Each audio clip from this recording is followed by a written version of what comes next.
99 समझाती हूँ, जो बहुत ही दिलचस्प है।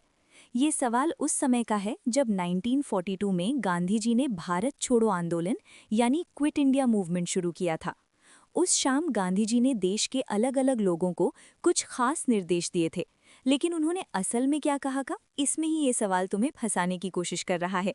देखो, सबसे पहले गांधी जी ने सरकारी नौकरों यानी गवर्नमेंट सर्वेंट से बात की।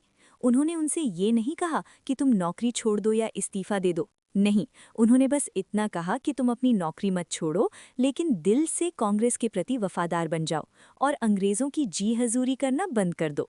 इसलिए पहला वाला स्टेटमेंट गलत है। फिर गांधी जी ने सैनिकों से बात की।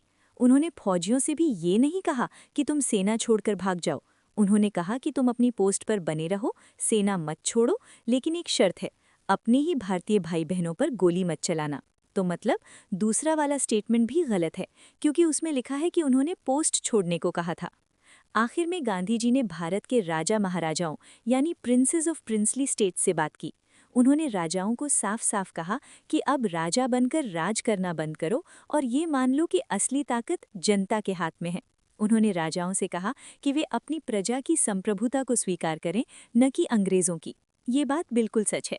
तो कुल मिलाकर गांधी जी ने न तो नौकरों को इस्तीफा देने को कहा और न ही सैनिकों को भागने को कहा। उन्होंने सिर्फ राजाओं को जनता की ताकत मानने को कहा। इसलिए इसका सही जवाब होगा ऑप्शन सी, 3 ओनली। मुझे उम्मीद है अब तुम्हें ये पूरी कहानी याद रहेगी।